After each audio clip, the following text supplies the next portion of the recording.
نحمده ونصلي على رسوله الكريم اما بعد فاعوذ بالله من الشيطان الرجيم بسم الله الرحمن الرحيم رب اشرح لي صدري ويسر لي امري واحلل عقدة من لساني يفقهوا قولي.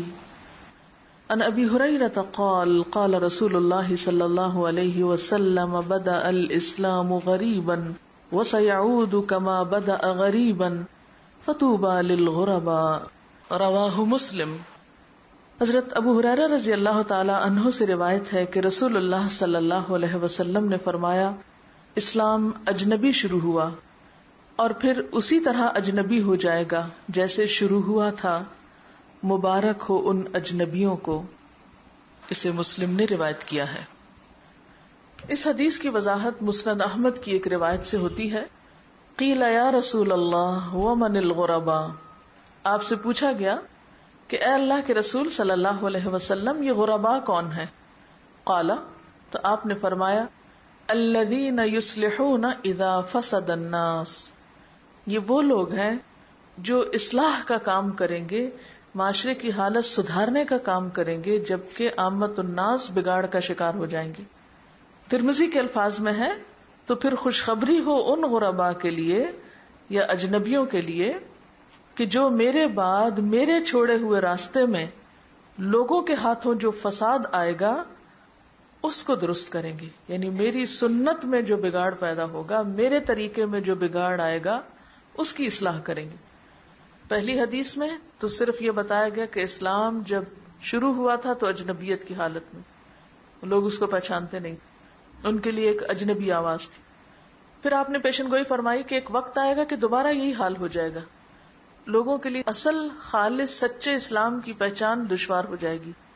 لیکن ایسے میں کچھ لوگ پھر بھی اس کو تھامیں گے اور تھامنے کے بعد اس کی اصلاح کریں گے. جب عام بگاڑ ہو جائے گا تو وہ اصلاح کا کام کریں گے. اور تیسری روایت سے کیا پتہ چلتا ہے کہ اس اصلاح کی خصوصیت کیا ہوگی، یعنی کس چیز میں خاص طور پر اصلاح کریں گے کہ نبی صلی اللہ علیہ وسلم کے طریقے یا آپ کی سنت میں جس قسم کی در اندازی یا دخل اندازی ہوگی اس کی اصلاح کریں گے. یعنی دین میں جو نئی نئی چیزیں داخل ہو جائیں گی، جو بدعات وغیرہ یا غیر اسلامی طریقے یا غیر اسلام کو جو اسلام بنا دیا جائے گا، وہ اس کو صاف کریں گے، اس کو ہٹائیں گے اور اصل اسلام لوگوں کے سامنے لائیں گے. تو ایسے لوگوں کے لیے کیا ہے؟ خوشخبری. توبہ مبارکبادی کے لیے بھی استعمال ہوتا ہے، خوشی کے لیے، یا پھر جنت میں ایک درخت کا نام بھی ہے، یعنی ان کے لیے جنت کی خوشخبری ہے، یہ بھی کہا جا سکتا ہے. اس حدیث میں لفظ غریباً استعمال ہوا ہے. غربت کہتے ہیں پردیس کو، بے وطنی کو، اجنبیت کو. تو یہ اجنبیت کس قسم کی تھی؟ یعنی ابتدائی دور میں یہ اجنبیت کیسی تھی؟ کس چیز کی اجنبیت تھی؟ یہ سب کچھ اجنبی کیوں تھا؟ تو اس کی وضاحت ہمیں سورۃ صاد میں ملتی ہے.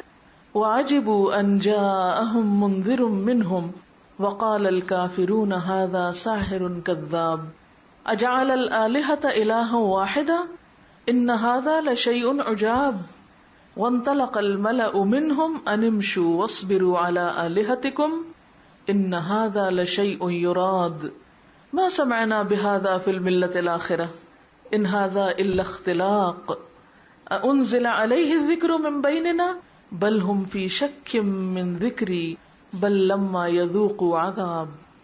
کیا معنی ہے اس کا؟ ان لوگوں کو اس بات پر بڑا تعجب ہوا، اہل مکہ کی طرف اشارہ ہے، کہ ایک ڈرانے والا خود انہی میں سے آ گیا، یعنی رسول اکرم صلی اللہ علیہ وسلم کی طرف اشارہ ہے. تو منکرین کہنے لگے کہ یہ ساحر ہے، یعنی الٹا اسی کو بدنام کرنا شروع کر دیا، سخت جھوٹا ہے. کیا اس نے سارے خداؤں کی جگہ بس ایک ہی خدا بنا ڈالا؟ تو ان کے لیے توحید کا پیغام، بتوں کی نگیشن اور صرف ایک اللہ کی طرف بلانا، یہ سب کیا تھا؟ عجیب بات تھی. ان ھذا لشیء عجاب. ہمارے ہاں تو اب باپ دادا کا طریقہ کیا ہے، سارا معاشرہ کس طریقے پر ہے کہ انہوں نے طرح طرح کے بت پوجنے کے لیے رکھے ہوئے ہیں، اگرچہ وہ رب کو بھی مانتے ہیں. تو اس نے تو سارے خداؤں کی جگہ بس ایک ہی خدا بنا ڈالا، یہ تو بس صرف اللہ ہی کی بات کرتا ہے. یہ تو بڑی عجیب بات ہے. اور سرداران قوم یہ کہتے ہوئے نکل گئے کہ چلو اور ڈٹے رہو اپنے معبودوں کی عبادت پر، یہ بات تو کسی اور ہی غرض سے کہی جا رہی ہے، یعنی بتانے والے کی نیت پہ بھی شک کیا جا رہا ہے۔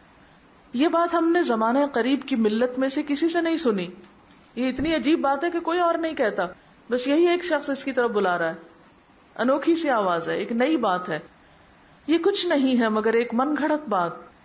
کیا ہمارے درمیان بس یہی ایک شخص رہ گیا تھا جس پر اللہ کا ذکر نازل کر دیا گیا؟ بلکہ وہ میرے ذکر سے شک میں ہے، بلکہ بات یہ ہے کہ انہوں نے عذاب چکھا ہی نہیں، انہوں نے دیکھا ہی نہیں کہ اللہ کا عذاب کیسا ہے، اس لیے وہ یہ سب فضول باتیں کر رہے ہیں۔ مکہ میں زندگی کا آغاز کب ہوا؟ حضرت ابراہیم علیہ السلام کی آمد سے، اور ابراہیم علیہ السلام نے توحید پر یا ایک رب کی خاطر ساری آزمائشیں برداشت کی تھی، اور اسی توحید کو اسٹیبلش کرنے کے لیے انہوں نے اللہ کے حکم سے ایک ایسے علاقے کا انتخاب کیا تھا کہ جہاں کوئی اور کلچر اور کوئی اور تہذیب اور کوئی اور طریقہ نہ تھا، ایک صاف صحرا تھا جہاں ایک نئی ملت پیدا ہو رہی تھی اور وہ خالص توحید پر تھی۔ لیکن کیا ہوا؟ وقت گزرنے کے ساتھ ساتھ اس میں بہت کچھ خرابیاں آ گئیں۔ اب مکہ والے یا یہ عرب جو حضرت ابراہیم علیہ السلام کی اولاد تھے، یہ اپنے آپ کو حضرت ابراہیم سے منسوب تو کرتے تھے کہ ہم ان کی اولاد ہیں، لیکن عملاً وہ اپنے خود ساختہ بزرگوں اور معبودوں اور بتوں کے دین پر قائم تھے، یعنی صرف نام کی حد تک ان کی ایسوسیشن کس کے ساتھ تھی؟ ابراہیم علیہ السلام کے ساتھ، لیکن پریکٹیکلی وہ کچھ اور ہی کر رہے تھے۔ بظاہر وہ اپنے آپ کو توحید پرست کہتے ہیں، لیکن انہوں نے وسیلے کا اور شفاعت کا عقیدہ ایجاد کر رکھا تھا۔ وہ کیا کہتے تھے؟ یہ بت ہمیں کیا کریں گے؟ خدا تک پہنچائیں گے، اور یہ ہماری شفاعت کرائیں گے۔ یہی بنیادی خرابیاں تھی نا۔ وہ کہتے تھے ہم ان کی عبادت نہیں کرتے، ہم تو ان کو صرف اس لیے پوچھتے کہ یہ ہمیں اللہ تک پہنچاتے ہیں۔ ما نعبدہم الا لیقربونا الی اللہ زلفی، اور پھر دین کے نام پر طرح طرح کی رسمیں ایجاد کر لی تھی۔ تو اس دور میں جب کہ لوگ غیر خدا کی طرف متوجہ تھے، اللہ کے رسول صلی اللہ علیہ وسلم نے آ کر لوگوں کو ایک اللہ کی طرف بلایا۔ آپ کا پیغام کیا تھا؟ یا ایھا الناس قولوا لا الہ الا اللہ تفلحوا، اے لوگو لا الہ الا اللہ کہہ دو، کامیاب ہو جاؤ گے، فلاح پا جاؤ گے۔ لیکن ان کا کیا کہنا تھا؟ یہ سب باتیں ہم نے اپنے باپ دادا سے نہیں سنی، ہم تو وہی کریں گے جو ہمارے باپ دادا کرتے آ رہے ہیں۔ یعنی انہوں نے بجائے اس کے کہ اپنی غلطی مانتے، اصلاح کرنے والے کو، نیکی کا پیغام دینے والے کو، سچائی کو عام کرنے والے کو بلیم کرنا شروع کر دیا، اس کے پیچھے پڑ گئے۔ اب یہاں پر کہا یہ جا رہا ہے کہ ابتدائی دور میں جب رسول اللہ صلی اللہ علیہ وسلم نے دین کی بات کی تو اس وقت دین کی بات ایک اجنبی بات تھی، غیر مانوس بات تھی، عجیب بات تھی۔ تو فرمایا ایک وقت ایسا آئے گا کہ اسی دین کے ماننے والوں کے اندر ایسی ایسی خرابیاں پیدا ہو جائیں گی کہ پھر اصل دین چھپ جائے گا، اصل دین پیچھے رہ جائے گا، پھر اجنبی ہو جائے گا، پھر انہیں توحید کی دعوت ایک عجیب دعوت لگے گی۔ تو جو شخص ایسے زمانے میں لوگوں کی اصلاح کرے گا اور اصل طریقے کو سامنے لائے گا، وہ کیا شمار ہوگا؟ غریب، اجنبی۔ وہ ایک طرح سے معاشرے سے کٹ جائے گا، یا معاشرہ اس کو اپنے سے الگ کر دے گا، یا معاشرہ اس سے اپنی نسبت نہیں رکھنا چاہے گا۔ تو ایسے میں انسان جب اپنے آپ کو بالکل تنہا محسوس کرتا ہے کہ آپ اپنے پورے خاندان میں تنہا ہیں، اور عموماً ایسا ہوتا ہے نا، قرآن پڑھنے کے بعد آپ کی سوچ بالکل مختلف ہو جاتی اور لوگ بالکل کسی اور طریقے پہ سوچ رہے ہوتے ہیں، تو بعض اوقات انسان ایک ایسی پریشانی میں مبتلا ہو جاتا ہے کہ یوں لگتا ہے جیسے آپ ہی غلط ہیں، سب صحیح ہے، کیونکہ میجورٹی ادھر ہے، آپ مائنورٹی میں ہیں۔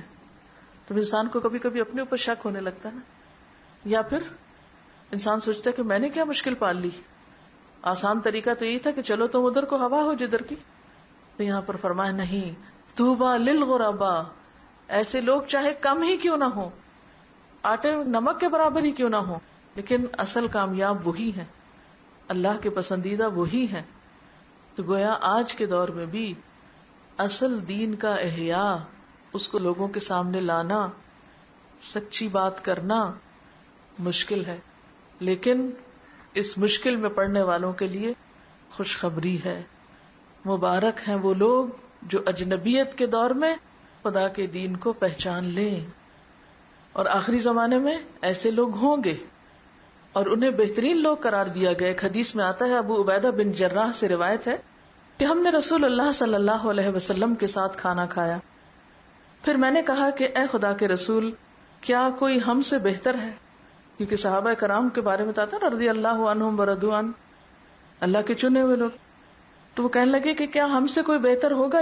ہم آپ پر ایمان لائے اور آپ کے ساتھ جہاد کیا، یعنی ہمیں آپ کی صحبت اور آپ کی کمپنی نصیب ہوئی، تو ہم سے زیادہ خوش قسمت کون ہوگا؟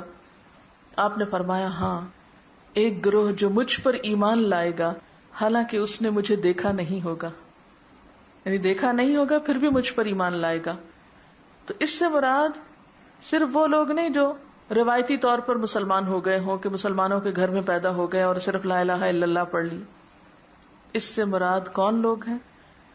وہ لوگ جو اسلام کو ڈسکور کریں، شعوری اسلام قبول کریں اور واقعی اللہ اور اس کے رسول صلی اللہ علیہ وسلم کی اتھارٹی کو مانے، اور صرف ماننے کی حد تک نہیں بلکہ وہ ان کی زندگی میں بھی نظر آتی ہو.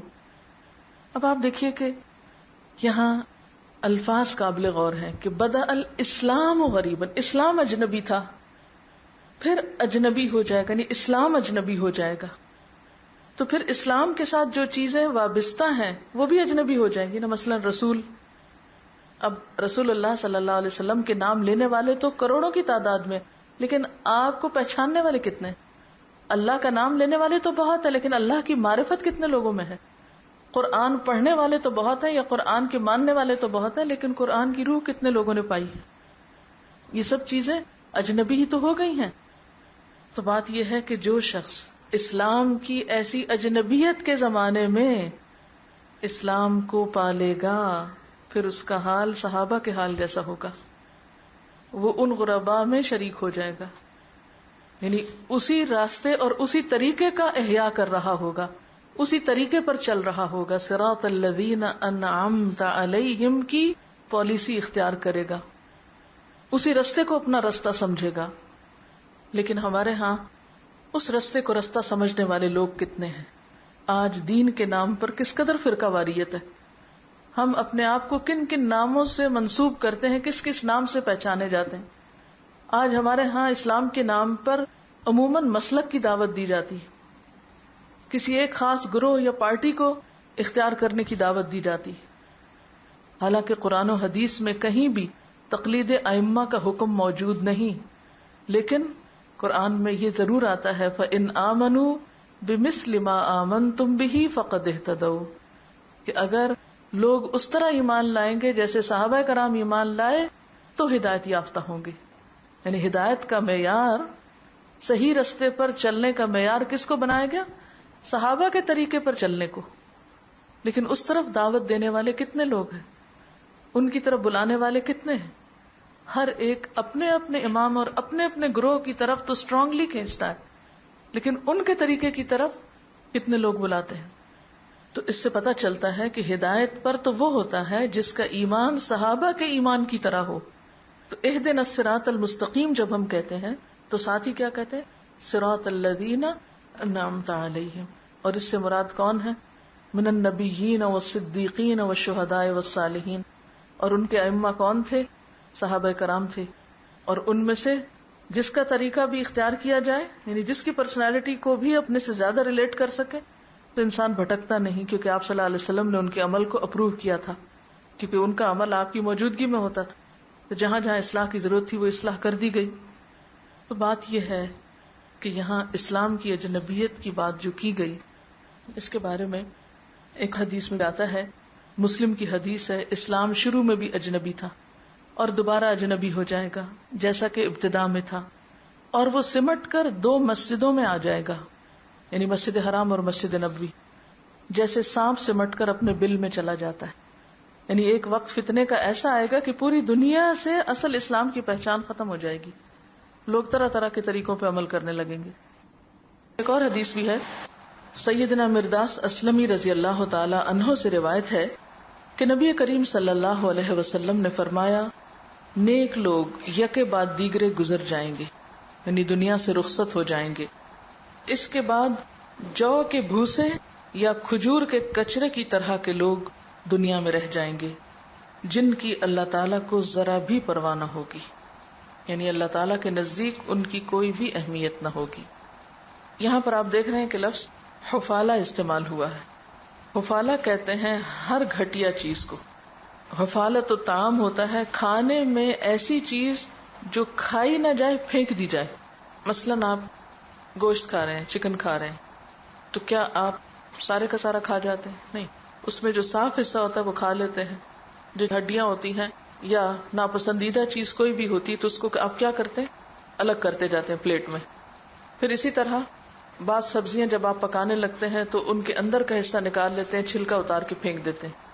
اسی طرح گندم اور جو وغیرہ بھی اپنے بھوسے کے اندر ہوتے ہیں، جب دانوں کو اندر سے نکالا جاتا ہے تو اوپر کا چھلکا ہٹا دیا جاتا ہے ان سے، اور وہ چھلکا اتنا ہلکا ہوتا ہے کہ اڑ جاتا ہے۔ حفالت الشعیر خاص طور پر کیا چیز ہے؟ جو کا بھوسا، یعنی جو کا چھلکا۔ اب ایسی چیزوں کے ساتھ آپ کیا معاملہ کرتے ہیں؟ کیا آپ اس کی پرواہ کرتے ہیں؟ کبھی کچرا پھینکتے ہوئے آپ کو کوئی دکھ درد ہوا، کوئی غم ہوا، کوئی پریشانی ہوئی کہ ہائے یہ اتنا بڑا لفافہ میں آج اپنے گھر سے باہر پھینک رہی ہوں، پیسوں سے خرید کے لائی تھی اور اب یوں بے قدری کر کے پھینک رہی ہوں؟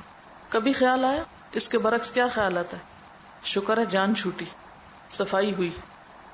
تو نبی صلی اللہ علیہ وسلم نے فرمایا کہ ایک وقت آئے گا جب اچھے اچھے نیک لوگ دنیا سے چلے جائیں گے۔ یذهب الصالحون الاول فالاول، ایک کے بعد ایک اٹھا لیا جائے گا، اور باقی کیا رہ جائے گا؟ کچرا۔ اور وہ کچرا اتنا ہلکا ہوگا جیسے جو کی بھوسی ہوتی، ہسک ہوتا ہے جیسے، یا بچی کھچی ردی کھجوریں ہوتی۔ اس قسم کے بد اخلاق، بد کردار اور تھوڑے دل والے، چھوٹے دل والے، کم قیمت والے لوگ دنیا میں باقی رہ جائیں گے، ان کی بہتات ہو جائے گی، یعنی میجورٹی ان کی ہوگی۔ ویسے وہ اسلام کا بہت نام لیتے ہوں گے لیکن ان کا کردار وہ نہ ہوگا جو ہونا چاہیے۔ ایسے لوگوں کے ساتھ اللہ تعالیٰ کیا معاملہ کرے گا؟ لا یبالیہم اللہ بالۃ، اس کچرے کی اللہ کو قطعاً کوئی پرواہ نہیں ہوگی۔ وہ کہاں پھینکے جا رہے ہیں، وہ مارے جا رہے ہیں، وہ جلائے جا رہے ہیں، وہ کس حال میں ہیں کس میں نہیں، اللہ تعالیٰ کے اوپر کوئی ذمہ داری نہیں کہ ان کی مدد کرے، وہ اس قابل ہی نہیں کہ ان کی مدد کی جائے۔ اللہ کی مدد آتی ہے ان کے لیے جو مدد کے اہل ہوتے ہیں، جیسے جنگ بدر والوں کے لیے آئی تھی۔ پھر سبق کیا نکلتا ہے اس سے؟ کہ انسان کی اصل قدر و قیمت اس کے ایمان، اخلاق اور کردار کے ساتھ ہوتی، اس کی شکل و صورت کے ساتھ نہیں، اس کے مال کے ساتھ نہیں۔ جیسے کہ ایک اور حدیث میں بھی آتا ہے، ان اللہ لا ينظر الى صورکم و اموالکم، اللہ نہ تمہاری صورتیں دیکھتا ہے نہ تمہارا مال دیکھتا ہے۔ اور یہاں دیکھنے سے مراد کیا؟ متوجہ ہونا۔ نظر الہ کا معنی ہوتا ہے توجہ کرنا۔ اللہ تعالیٰ ان دو چیزوں کی طرف قطعاً توجہ نہیں کرتا، کوئی امپورٹنس نہیں دیتا ان کو۔ اس کے برعکس وَلَٰكِن يَنظُرُ إِلَىٰ قُلُوبِكُمْ وَأَعْمَالِكُمْ، لیکن وہ متوجہ ہوتا ہے تمہارے دلوں کی طرف اور تمہارے اعمال کی طرف۔ اگر تمہارے عمل درست ہوں گے، وہ ویلیوبل ہوں گے، تمہارے دل اچھے ہوں گے، اندر تمہارے خیر ہوگی، تو تم خدا کی نگاہ میں ہو، تم قابل قدر ہو، ویلیوبل ہو۔ حفالہ کا لفظ جو ہے یہ بڑا وسیع لفظ ہے، کچرے کے لیے بھی استعمال ہوتا ہے، اور دودھ وغیرہ پہ جو جھاگ آ جاتی ہے نا، اس کے لیے بھی استعمال ہوتا ہے۔ حفالۃ اللبن، دودھ کو اگر آپ خوب پھینٹیں یا شیک کریں تو عموماً اس کے اوپر جھاگ ہوتی، اگر آپ اس جھاگ کو پیئیں تو منہ میں کیا آتا ہے؟ کچھ بھی نہیں، حالانکہ وہ بہت اٹھی ہوئی ہوتی ہے۔ ایسے ہی تعداد میں تو مسلمان بہت ہوں گے لیکن ان کی کثرت دودھ کی جھاگ کی طرح ہوگی، جس کی کوئی ویلیو نہیں ہوگی، جس کا کوئی وزن نہیں ہوگا، جس کی کوئی قیمت نہیں ہوگی۔ قرآن پاک میں اللہ تعالیٰ فرماتے ہیں قُلْ لَا يَسْتَوِي الْخَبِيثُ وَالطَّيِّبُ وَلَوْ أَعْجَبَكَ كَثْرَةُ الْخَبِيثِ فَاتَّقُوا اللَّهَ يَا أُولِي الْأَلْبَابِ لَعَلَّكُمْ تُفْلِحُونَ، آپ کہہ دیجئے کہ پاک اور ناپاک بہرحال یکساں نہیں ہے، خواہ ناپاک کی بہتات تمہیں کتنی ہی فریفتہ کرنے والی کیوں نہ ہو، کتنا بھی اٹریکٹ کیوں نہ کرے۔ پس اے لوگو جو عقل رکھتے ہو، اللہ کی نافرمانی سے بچتے رہو، امید ہے کہ تمہیں فلاح نصیب ہوگی۔ پھر ہم دیکھتے ہیں کہ یہی وجہ ہوتی ہے کہ جب اللہ تعالیٰ کسی انسان کو اپنے کام کا بناتا ہے تو اس کو ایسے ہی نہیں قبول کر لیتا، اس کو آزمائشوں میں ڈالتا ہے اور پھر اس کو دیکھتا ہے، پرکھتا ہے کہ یہ کس قدر میرے کام کا ہے۔ جو شخص آزمائش میں ثابت قدم رہ جاتا ہے اللہ تعالیٰ اس کو چن لیتا ہے، اور جو وہاں ہار جاتا ہے تو اللہ تعالیٰ بھی پھر اس کی کوئی پرواہ نہیں کرتا۔ جو آزمائش میں پورا نہیں اترتا، جو امتحان میں کامیاب نہیں ہوتا، جو اللہ تعالیٰ سے مایوس ہو جاتا ہے، ناشکری کا رویہ اختیار کر لیتا ہے، تو پھر اللہ تعالیٰ اس کو اس کے حال پہ چھوڑ دیتا ہے۔ قرآن پاک میں اللہ تعالیٰ فرماتے ہیں فاحتمل السیل زبدا رابیا ومما یوقدون علیہ فی النار ابتغاء حلیۃ او متاع زبد مثلہ کذالک یضرب اللہ الحق والباطل فأما الزبد فيذهب جفاء وأما ما ينفع الناس فيمكث في الأرض كذلك يضرب الله الأمثال۔ اللہ نے آسمان سے پانی برسایا اور ہر ندی نالا اپنے ظرف کے مطابق اسے لے کر چل نکلا، پھر جب سیلاب اٹھا تو سطح پر جھاگ بھی آ گئے، اور ایسے ہی جھاگ ان دھاتوں پر بھی اٹھتے ہیں جنہیں زیور اور برتن وغیرہ بنانے کے لیے لوگ پگھلایا کرتے ہیں۔ اسی مثال سے اللہ حق اور باطل کے معاملے کو واضح کرتا ہے۔ جو جھاگ ہے وہ اڑ جایا کرتا ہے، جو جھاگ ہے وہ اڑ جاتا ہے، وہ ٹھہرتا نہیں ہے، اور جو چیز انسانوں کے لیے نفع مند ہے وہ زمین میں ٹھہر جاتی ہے، قرار پکڑتی ہے۔ اسی طرح اللہ مثالوں سے اپنی بات سمجھاتا ہے۔ تو سبق اس میں کیا ہے کہ اگر ہم واقعی یہ چاہتے ہیں کہ ہمیں زمین میں قرار ملے تو پھر اس کے لیے کیا ضروری ہوگا؟ ہم لوگوں کے فائدے کے بن جائیں۔ آپ کب کسی کو فائدہ پہنچا سکتے ہیں؟ جب آپ کے اپنے اندر کردار ہوگا، جب آپ کے اپنے اندر کوئی ہنر ہوگا، کوئی خوبی ہوگی، تو تبھی آپ کسی اور کو کچھ دے سکیں گے۔ اگر اپنے اندر ہی کچھ نہیں، خود کھوکھلے ہیں، خود ردی ہیں، خود کوئی کردار نہیں، تو کسی اور کو کیا دے سکتے ہیں؟ خود کچھ نہیں آتا، کسی اور کو کیا سکھا سکتے ہیں؟ اب آپ دیکھیے کہ جو قومیں دنیاوی اعتبار سے آگے ہیں ان کے اندر ایک بیسک کیریکٹر موجود ہے۔ یہی وجہ ہے کہ ان میں سے جب کوئی شخص مسلمان ہوتا ہے تو پھر وہ ہم سب کو پیچھے چھوڑ جاتا ہے۔ خیارہم فی الجاہلیت خیارہم فی الاسلام اذا فقہوا، شرط یہ ہے کہ وہ دین کو سمجھیں، اگر نہ سمجھیں تو وہ بھی وہیں کھڑے رہتے ہیں۔ اور جب تک لوگ مفاد پرست ہوں، صرف اپنا ہی فائدہ چاہتے ہوں، تو پھر کون انہیں قبول کرے گا؟ آپ نے دیکھا ہوگا ایسے بچوں کو کہ جو والدین کی کوئی بات نہیں مانتے، نہ کوئی کام کرنا چاہتے ہیں، نہ پڑھائی کرنا چاہتے ہیں، پھر بالآخر انجام کیا ہوتا ہے ان کا؟ ماں باپ آگ کر دیتے ہیں، گھر سے نکال دیتے ہیں، کوئی انہیں قبول کرنے کو تیار نہیں ہوتا۔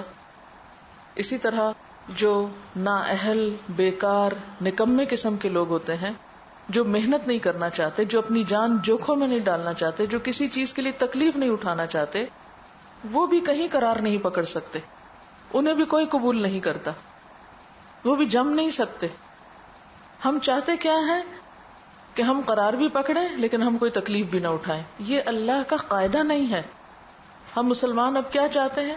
دنیا بھر کو بلیم کر کے، چیخ چلا کے، رو پیٹ کے، اپنے غم کے قصے سنا کے لوگوں کی ہمدردیاں جیت لیں اور دوسروں کے سہارے اٹھ کھڑے ہوں۔ یہ اللہ کا طریقہ نہیں ہے۔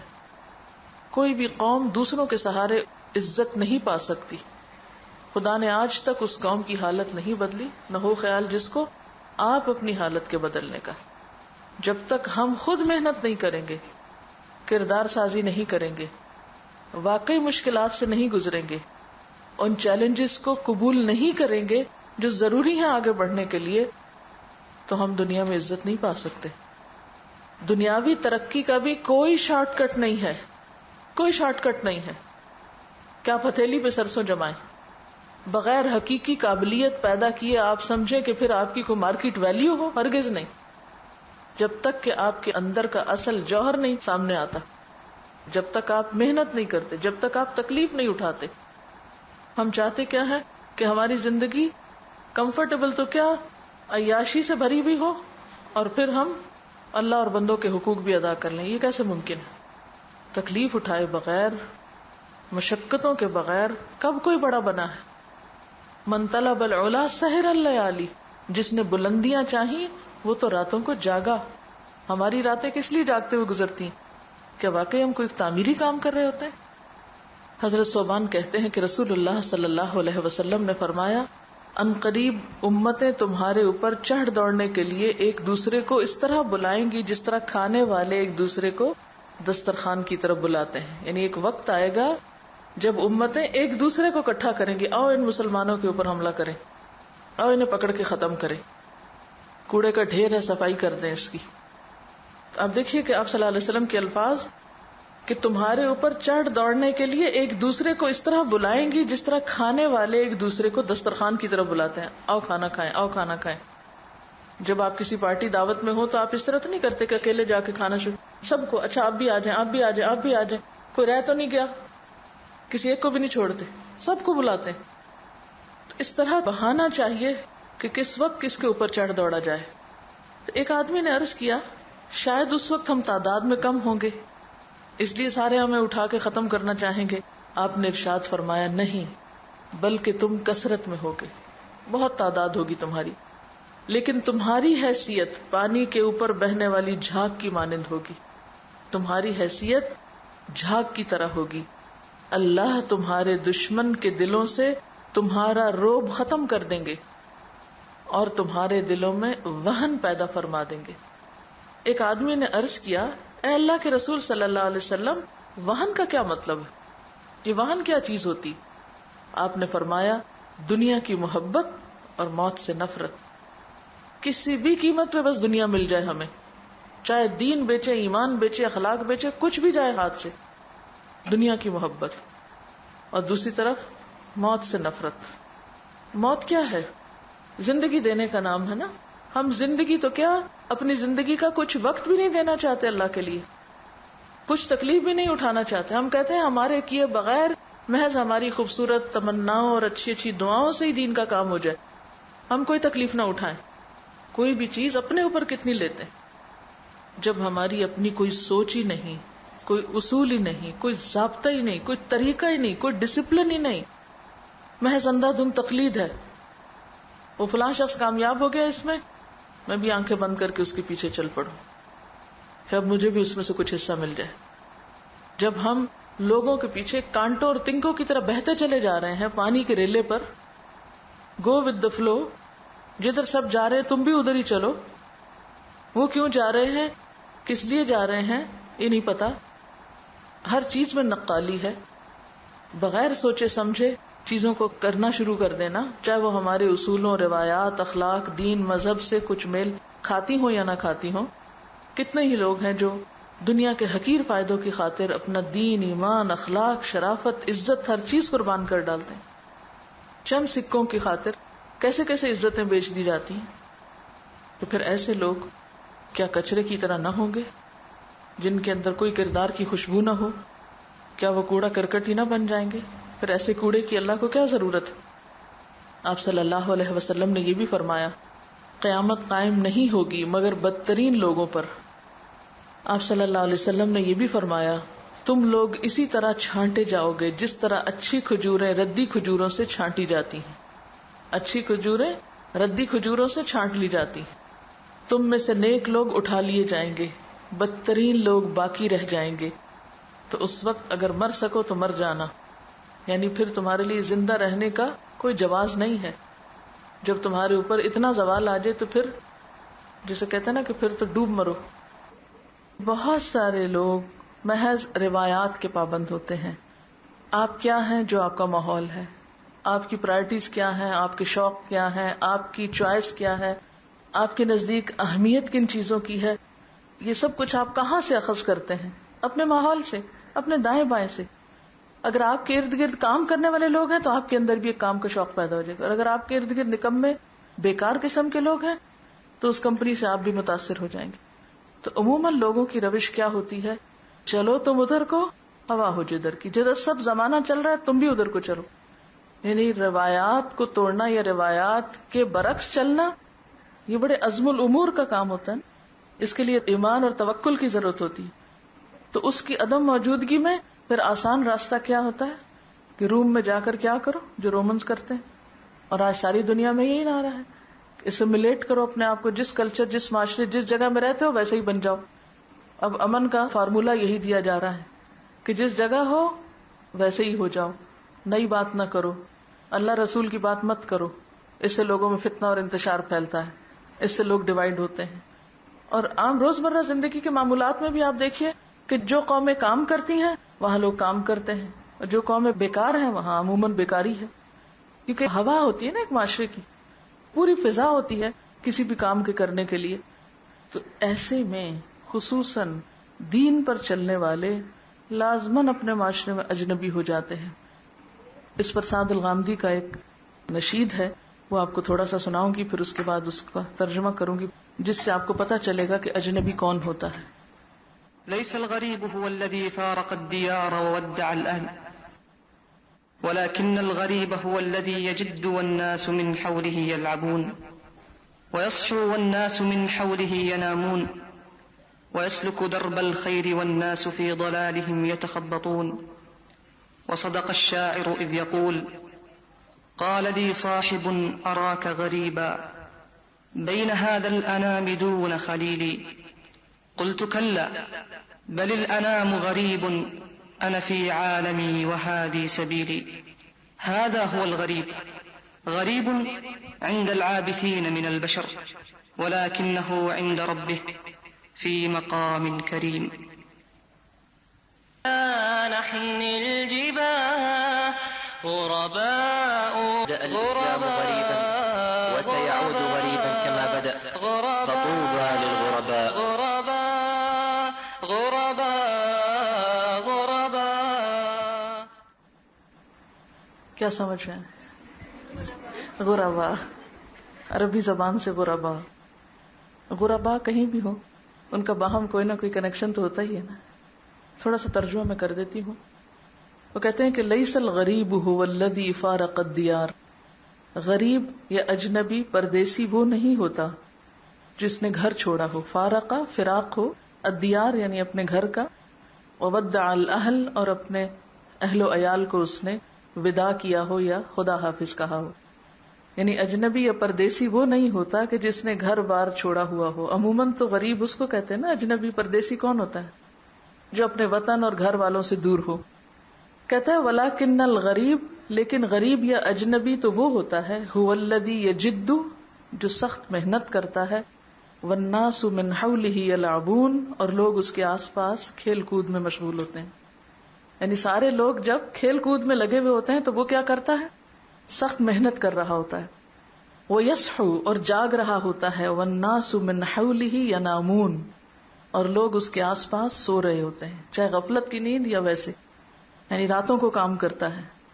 وَيَسْلُكُ دَرْبَ الْخَيْرِ، وہ خیر کے رستے پہ چل رہا ہوتا ہے. وَالنَّاسُ، اور لوگ، فی دلالہم، اپنے دلال یا بہکنے میں، بھٹکنے میں، یتخبطون، ہاتھ پاؤں مار رہے ہوتے. جب عامت الناس کی زندگی میں کوئی مقصد نہیں ہوتا تو غریب انسان بامقصد زندگی بسر کرتا ہے اور وہ خیر اور بھلائی کے رستوں پر چلتا چلا جاتا ہے. وصدق الشاعر اذ یقول، اور شاعر نے سچ کہا جب کہ وہ کہتا ہے، قال لی صاحب، میرے دوست نے مجھے کہا، اراک غریبا، میں تجھے ایک عجیب انسان پاتا ہوں، بالکل ایک اجنبی سا شخص دیکھتا ہوں، یعنی تم وہ نہیں کرتے جو سارا زمانہ کر رہا ہے. بین ھذا الانام دون خلیلی، ان لوگوں کے درمیان، اس مخلوق کے درمیان بغیر کسی دوست کے، یعنی تمہارا کوئی دوست نظر نہیں آتا. قلت کلا، میں نے کہا ہرگز نہیں، بل الانام غریب لی، یہ لوگ عجیب ہیں، یہ غریب ہیں. وانا فی عالمی، اور میں اپنی دنیا میں ہوں. وہذی سبیلی، اور یہ ہے میرا راستہ، یعنی جو کچھ میں کر رہا ہوں یہ صحیح ہے اور باقی لوگ وہ ٹھیک نہیں کر رہے. ھذا ھو الغریب، یہ ہوتا ہے غریب. غریب عند العابسین، جو خود بیکار ہوتے ہیں ان کے نزدیک وہ اجنبی ہوتا ہے. یعنی انسانوں میں سے جو لوگ خود کچھ نہیں کرتے ان کو کام کرنے والا بہت عجیب نظر آتا ہے، یہ عجیب انسان ہے، ہر وقت کام کام کام. وَلَكِنَّهُ عِنْدَ رَبِّهِ فِي مَقَامٍ کریم، لیکن وہ اپنے رب کے پاس بہت عزت والی جگہ پر ہوتا ہے. یعنی بیوقوف بیکار لوگوں کے نزدیک تو وہ اجنبی ہے، لیکن رب کے ہاں وہ انتہائی اعلی مقام پر ہے. پھر اس کے بعد پوئم شروع ہو جاتی ہے غربا غربا، اور پھر اس میں کہتے کہ غرباء وَلِغَيْرِ اللَّهِ لَا نَحْنِ الْجِبَاهِ، کہ اللہ کے سوا کسی اور کے لیے ہم اپنی پیشانیاں نہیں جھکاتے، کسی اور کے آگے ہم سر نہیں جھکاتے، یعنی ہماری پیشانی صرف اللہ ہی کے آگے جھکتی، ہم صرف اللہ ہی کے بندے ہیں، اللہ ہی کی عبادت کرتے ہیں۔ غربا، اسی بنا پر ہم کیا ہیں؟ اجنبی ہیں۔ جب لوگ مفادات کو سلام کرتے ہیں، لوگ نفس پرستی کے آگے سر جھکائے ہوئے ہیں، تو ہم صرف اللہ ہی کی اطاعت کرتے ہیں۔ نہیں، اللہ کے آگے سر جھکانے کا معنی کیا ہے؟ کہ ہر حال میں اللہ کا حکم ماننا ہے، اسی کے آگے سر تسلیم خم ہے، اس کے سوا کسی اور کے آگے نہیں۔ وَارْتَضَيْنَاهَا شِعَارًا لِلْحَيَاةِ، اور اسی چیز کو ہم نے اپنی زندگی کا شعار بنا لیا ہے، اور شعار کے طور پر چن لیا ہے، پسند کر لیا ہے۔ تو پہلی خوبی کیا ہے ان کے اندر؟ کہ غیر اللہ کے آگے نہیں جھکتے۔ غیر اللہ میں اپنا نفس بھی ہے، معاشرہ اور ماحول بھی ہے، اور کوئی انسان بھی۔ فَمَن يَكْفُرْ بِالطَّاغُوتِ وَيُؤْمِن بِاللَّهِ فَقَدِ اسْتَمْسَكَ بِالْعُرْوَةِ الْوُثْقَىٰ لَا انفصام لَهَا، کہ جو طاغوت کا انکار کر دے اور اللہ پر ایمان لے آئے تو وہ ایسا مضبوط کڑا تھامتا ہے جس کو کبھی نہیں ٹوٹنا۔ تو ان کے کردار کی جو مضبوطی ہے وہ اسی وجہ سے ہے کہ وہ غیر اللہ کے آگے نہیں جھکتے۔ پھر کہتے ہیں کہ ان تسأل عنا، اگر تم ہمارے بارے میں پوچھتے ہو کہ ہم کون ہیں، فإنا لا نبالی بالطغاة، تو ہم پرواہ نہیں کرتے سرکش لوگوں کی۔ یعنی جب ہمیں اللہ کی اطاعت کرنی ہوتی ہے تو ہم یہ نہیں دیکھتے کہ کون ہمیں پسند کرے گا اور کون ناپسند کرے گا، کون ہماری تعریف کرے گا اور کون ہم پہ تنقید کرے گا، کون ہمیں انعام دے گا اور کون ہمیں سزا دے گا۔ نہیں، لا نبالی بالطغاة۔ تو غریب کون ہوتا ہے؟ جس کے اندر جرأت کردار ہوتا ہے، وہ بڑے بڑے سرکشوں کی پرواہ نہیں کرتا کہ لوگ کیا کہیں گے، وہ لوگوں سے نہیں ڈرتا ہوتا۔ نحن جند اللہ دوما، ہم ہمیشہ اللہ ہی کی فوج کے سپاہی ہیں۔ جیسے قرآن پاک میں اللہ کی اطاعت کرنے والوں اور شیطان کی اطاعت کرنے والوں کو دو مختلف گروہوں یا لشکروں میں بانٹا گیا، حزب اللہ اور حزب الشیطان۔ تو ہم ہمیشہ اللہ ہی کی فوج کے سپاہی ہیں، یعنی اللہ ہی کے اطاعت گزار ہیں، اللہ ہی کو ماننے والے ہیں۔ دربنا درب الاباہ، اور ہماری کوشش کیا ہے کہ ہم اللہ کے نافرمان لوگوں کی بات نہ مانیں، یعنی ہم ان کی اطاعت کرنے والے نہیں ہیں، ان کا انکار ہی کرنے والے ہیں۔ لن نبالی بالقیود، ہم پرواہ نہیں کرتے زنجیروں کی، یعنی ہم معاشرے کی ڈالی ہوئی زنجیروں کی پرواہ نہیں کرتے۔ بل سنمضی للخلود، بلکہ ہم چلتے چلے جائیں گے دار الخلود کی طرف، ہمیشگی کے گھر کی طرف۔ دنیا کی محبت کیا ہے؟ دراصل ایک زنجیر کی طرح ہے جو انسان کو اس طرح اپنے اندر جکڑ لیتی ہے کہ انسان آخرت کے بارے میں سوچنا بھی بھول جاتا ہے، اس کی ہر بات صرف دنیا کے گرد گھومتی ہے۔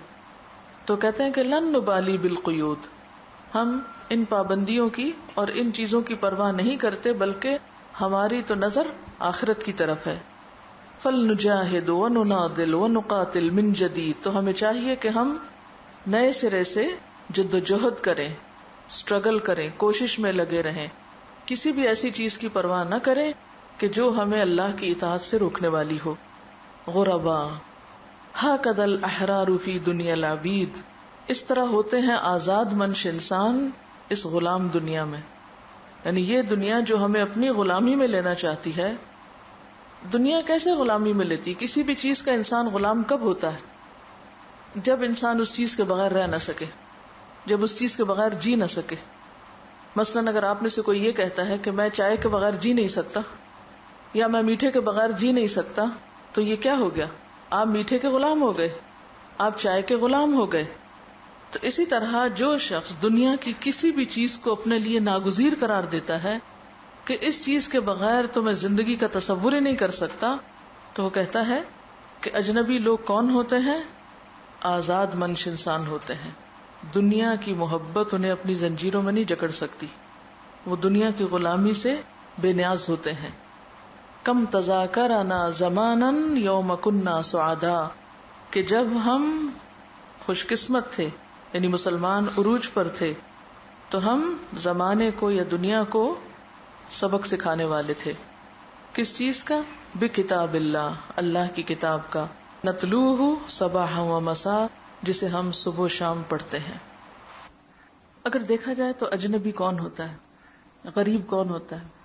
جس کی سوچ لوگوں سے مختلف ہوتی ہے، اور مختلف ہونے کا مطلب محض مختلف ہونا نہیں، کیونکہ لوگوں سے منفرد اور مختلف ہونے کا شوق تو ہر ایک کو ہوتا ہے، اور بہت سے لوگ بالکل بیکار اور فضول قسم کے کام کرتے ہیں لوگوں میں نام پیدا کرنے کے لیے، اجنبی یا انوکھا بننے کے لیے، دوسروں سے منفرد نظر آنے کے لیے۔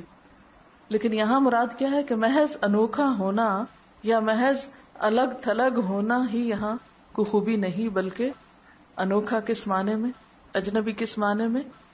جب لوگ دنیا کے بارے میں سوچتے ہوں تو وہ اپنی آخرت کے بارے میں سوچتا ہو، جب لوگ فرقہ واریت کا شکار ہوں تو وہ لوگوں کو اتحاد کی دعوت دیتا ہو، جب لوگ شخصیتوں کی طرف بلائیں تو وہ لوگوں کو اللہ اور رسول صلی اللہ علیہ وسلم کی طرف بلاتا ہو۔ تو اجنبی وہ جو اپنی سوچ میں اجنبی ہے، جو اپنے عمل میں اجنبی ہے۔ جب لوگ خواہشات نفس پر مبنی کام کرتے ہوں، صرف لوگوں کی نظر میں اچھا کہلانے کے لیے بے حیائی کے لباس پہنتے ہوں، تو وہ اپنے آپ کو ڈھانپ کے رکھنا جانتا ہو۔ جب لوگ حرام کی طرف دوڑ رہے ہوں تو وہ حلال کی بات کرتا ہو، جب لوگ جھوٹ کے پیچھے ہوں تو وہ سچائی کی بات کرتا ہو۔ یعنی وہ لوگوں کے بنائے ہوئے آسان راستے کی طرف چلنے والا نہیں، بلکہ اصولوں کا پابند ہے۔ اس کا مرکز اور اس کا کعبہ دنیا نہیں، لوگ نہیں، اللہ کی رضا ہوتی ہے۔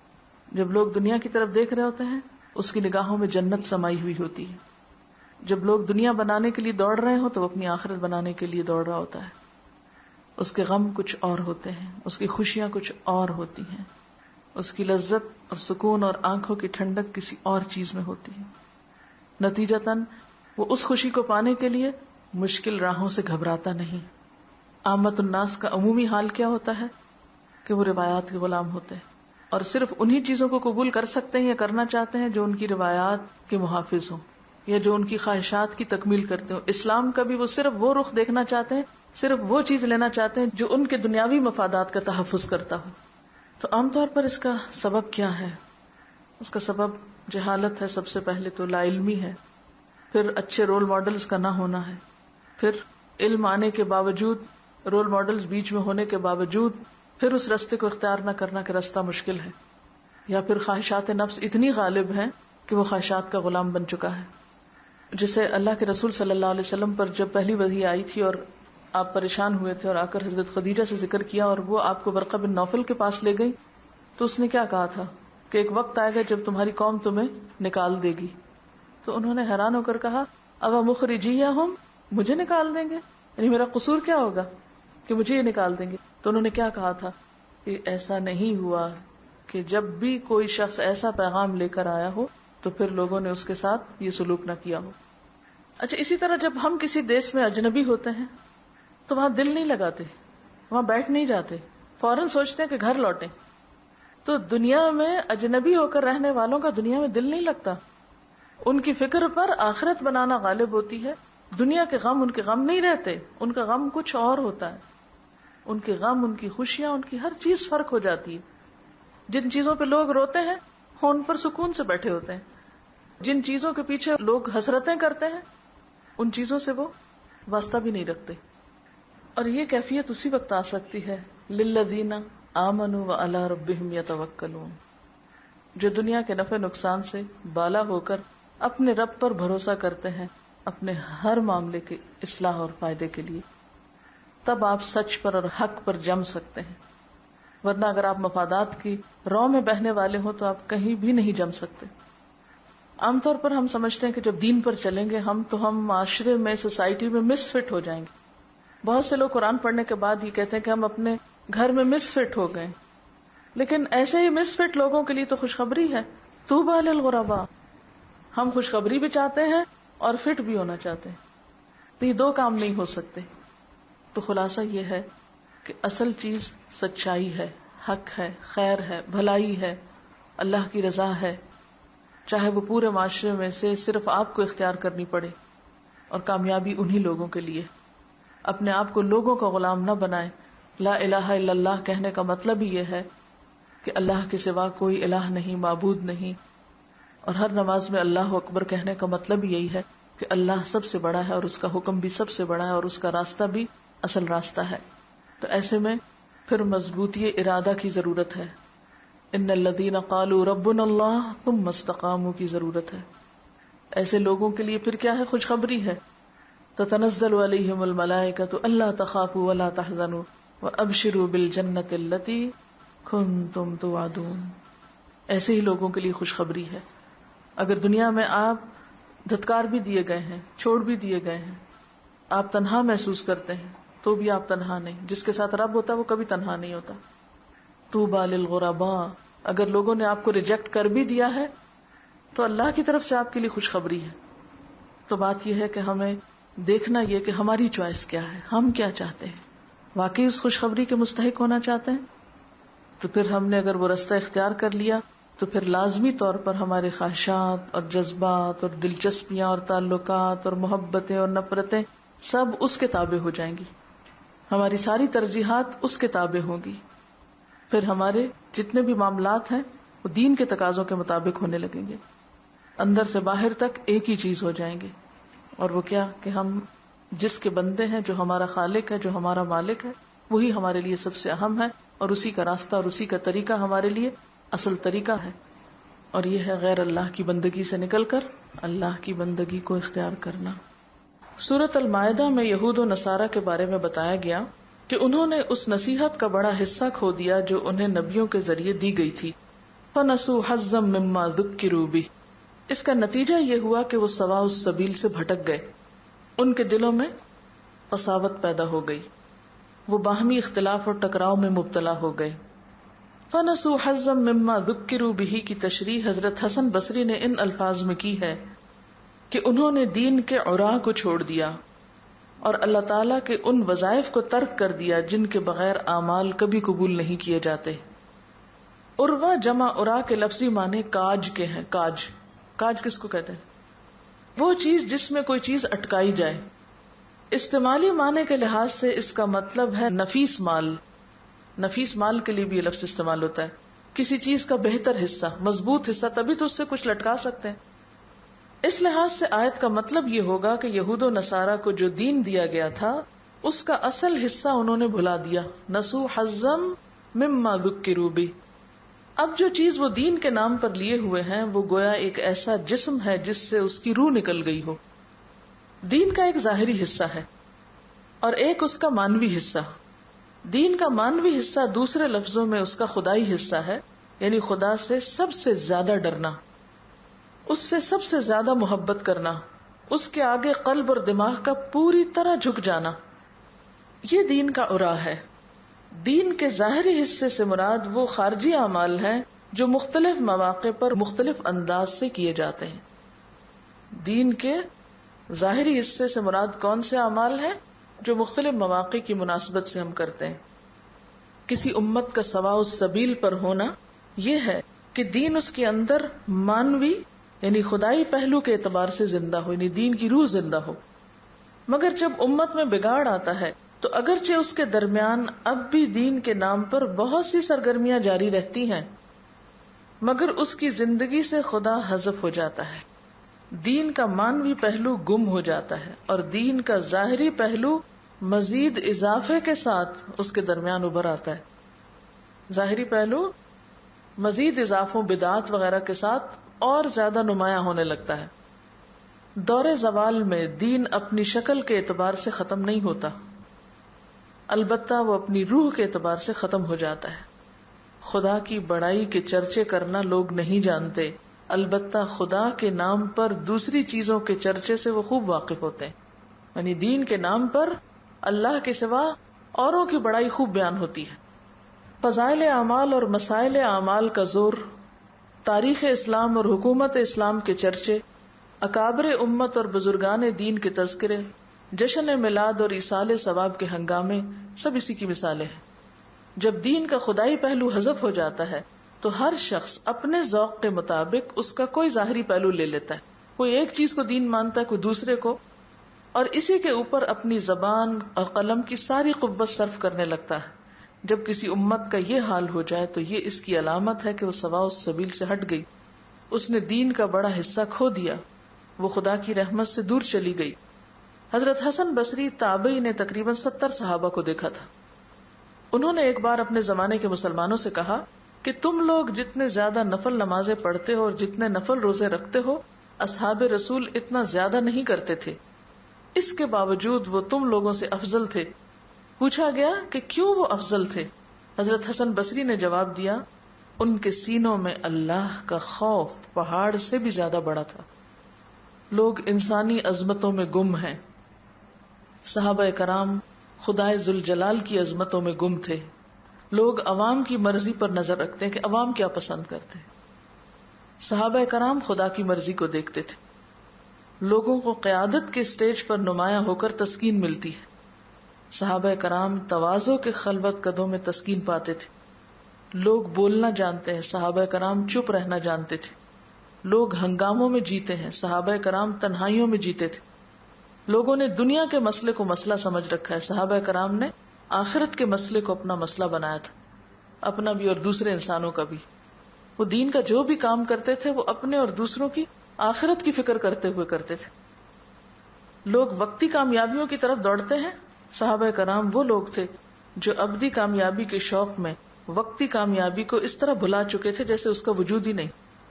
تو بات یہ ہے کہ جب تک انسان اپنی موت کو یاد نہیں رکھتا، اس کے اندر خیر و بھلائی آ نہیں سکتی، اس کے اعمال درست ہو نہیں سکتے۔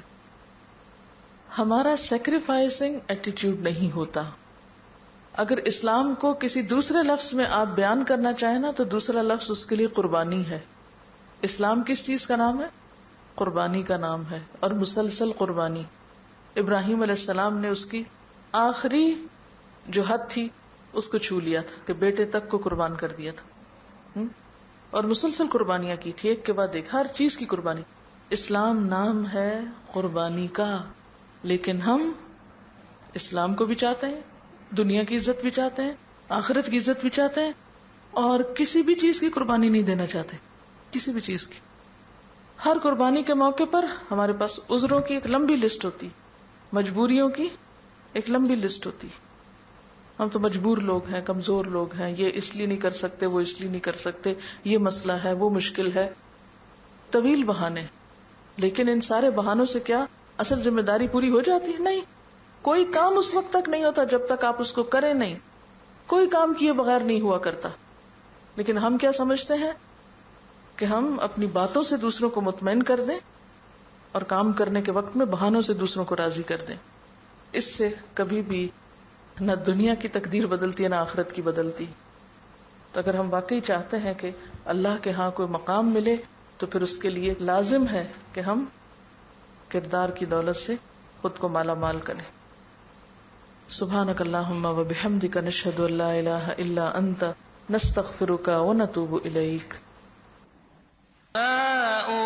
ولغير الله لا نحمي الجبال